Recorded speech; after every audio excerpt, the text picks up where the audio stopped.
Hello friend, जय श्री कृष्ण। रसीलाबेनना रसोડામાં તમારું સ્વાગત છે। આજે હું તમને બતાવીશ ફ્રોઝન કરવા માટે આંબલીની ચટણી। આંબલીની ચટણી તો સૌ લોકો કરતા હોય છે, પણ હું તમને અલગ વેરિએશનમાંથી બતાવીશ। જેની માટે મેં અહીંયા 500 ગ્રામ ખજૂર લીધો છે, 100 ગ્રામ આંબલી લીધી છે, એક બાઉલ ગોળ લીધો છે, એક નાનો આદુનો ટુકડો લીધો છે અને 10 થી 12 મરચાં લીધા છે। હવે મેં ખજૂર લીધો છે, ખજૂરના આપણે ઠળિયા કાઢી લેશું અને એકદમ ચોખ્ખો કરી લેશું।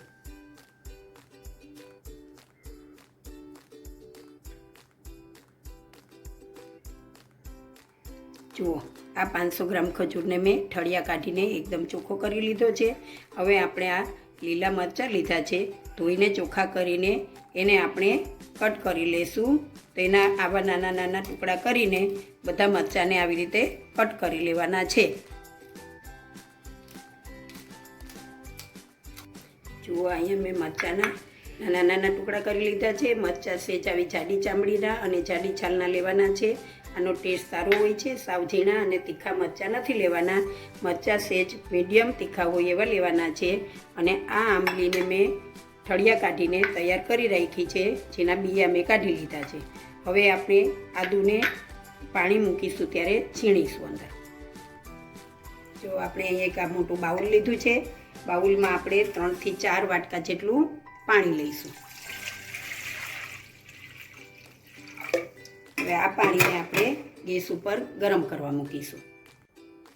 હવે આપણે ગેસ ચાલુ કરીશું અને ગેસ ઉપર આ બાઉલનું પાણી ગરમ કરવા મૂકીશું। પાણીને ઉકળે ત્યાં સુધી આપણે ગરમ થવા દેવાનું છે। જુઓ, આપણું પાણી સરસ રીતે ઉકળી ગયું છે। હવે આપણે એમાં આ નીચે કાઢેલો ખજૂર નાખી દઈશું। ખજૂરને સરખી રીતે હલાવીશું। હવે તેમાં આંબલી નાખીશું। આંબલીને સારી રીતે હલાવીને હવે તેમાં ગોળ નાખીશું। આંબલી સ્વભાવે ખાટી હોય છે, તેથી તેમાં વધારે પડતું ગળપણ હોય તો સારી લાગે છે, એટલે ગળપણ આપણે વધારે રાખીશું અને આંબલી ઓછી નાખીશું। હવે તેમાં આપણે આ કટ કરેલા મરચાં છે તે ઉમેરીશું। હવે એમાં આપણે આ એક ટુકડો આદુનો લીધેલો છે એ છીણીને મિક્સ કરી દઈશું। આ ચટણી તમે 6 મહિના માટે 3 થી 4 મહિના રાખવી તો ભલે 6 મહિના માટે ફ્રોઝન કરી શકો છો। પછી તમે ગમે તે વસ્તુ બનાવો એની સાથે આ ચટણી ખાવામાં સરસ લાગે છે। જો તમારા ઘરમાં લસણ ખવાતું હોય તો તમે આમાં લસણની કળીઓ પણ ફોલીને નાખી શકો છો। હવે આને આપણે ઢાંકીને 5 મિનિટ માટે ઉકળવા દઈશું। ગોળ ઓગળી જાય અને સારી રીતે બધું મિક્સ થઈ જાય એટલે આપણે એને ગેસને બંધ કરી દેવાનો છે। હવે આને આપણે ઢાંકીને 5 મિનિટ માટે ઉકાળી લઈશું।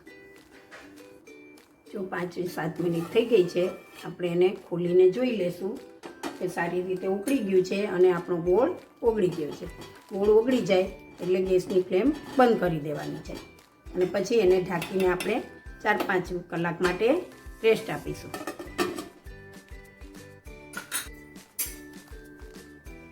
જુઓ, 4-5 કલાક થઈ ગયા છે।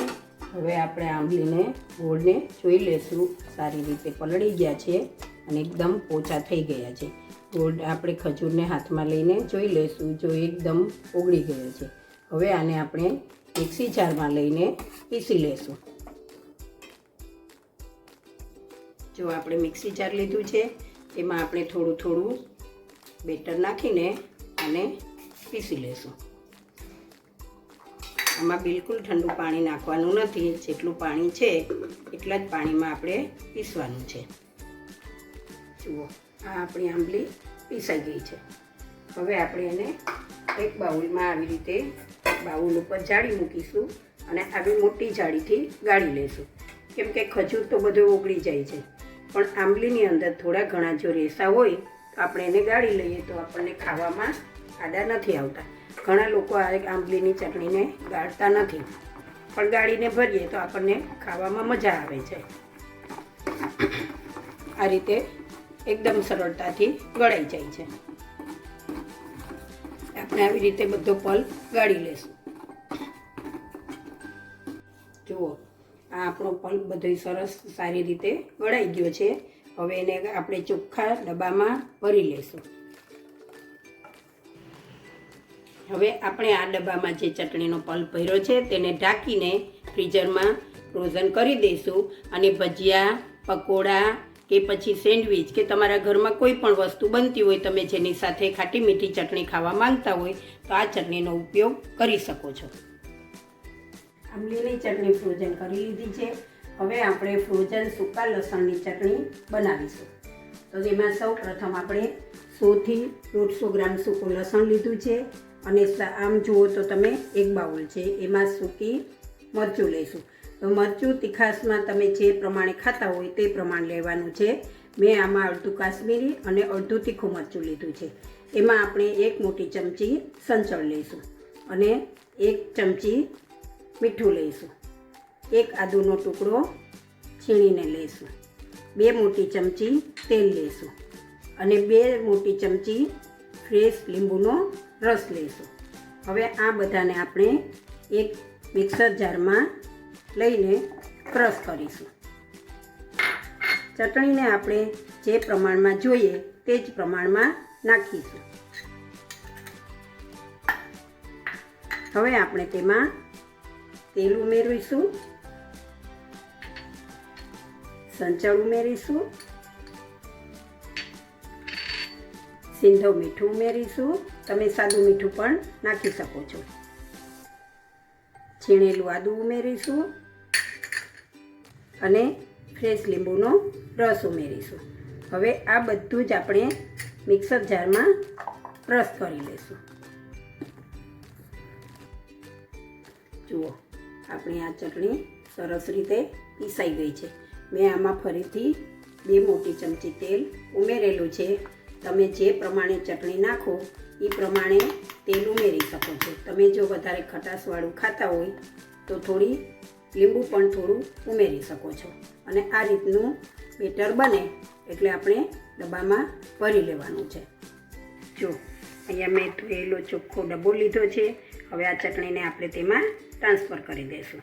આ ચટણી તમે થેપલા, પુડલા, ભાખરી કે પછી આપણે પ્રવાસમાં જઈએ ત્યારે ગુજરાતી લોકો થેપલા તો લઈ જ જતા હોઈએ છીએ, તો એની સાથે આ ચટણી ખૂબ જ સરસ લાગે છે. આ ચટણી તમે 8 કે 10 મહિના સુધી ફ્રીજમાં રાખી શકો છો. આ ચટણીને ફ્રીઝરમાં રાખવાની જરૂર નથી. અને તમે જો ફ્રેશ ખાનું હોય તમારા ફ્રીજમાં તો ફ્રેશ ખાનામાં ચટણી મૂકી શકો છો.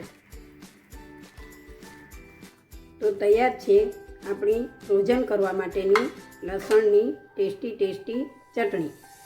આપણે ગોળ આંબલીની ચટણી બનાવી, લસણની ચટણી બનાવી અને હવે આપણે આપણી કાઠિયાવાડી રાજકોટની જે ફેમસ ચટણી છે તીખી અને ખાટી એ બનાવતા શીખીશું.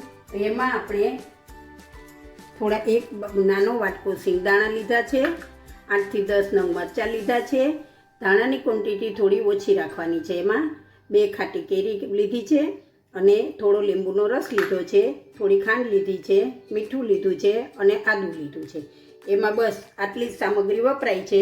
એ ચટણી થોડી તીખી અને થોડી ખાટી હોય છે એટલે મેં ખાંડની ક્વોન્ટિટી ઓછી રાખી છે અને ધાણાની ક્વોન્ટિટી પણ ઓછી રાખી છે. હવે આપણે આ 2 કેરી લીધી છે, ધોઈને ચોખ્ખી કરીને હવે એની છાલ કાઢી લેશું અને એના નાના નાના ટુકડા કરી લેશું. અને આ મરચાંના પણ આપણે નાના નાના ટુકડા કરીને પછી આપણે એને મિક્સર જારમાં પીસી લેશું. જુઓ, આપણી કેરી સમારાઈ ગઈ છે. આપણે મરચાં પણ સમારી લીધા છે. હવે એ બધાને આપણે મિક્સર ગ્રાઇન્ડરમાં ક્રશ કરી લઈશું. તો સૌપ્રથમ આપણે કેરી લીધી છે, પછી મરચાં લઈશું. હવે આપણે સિંગદાણા લઈશું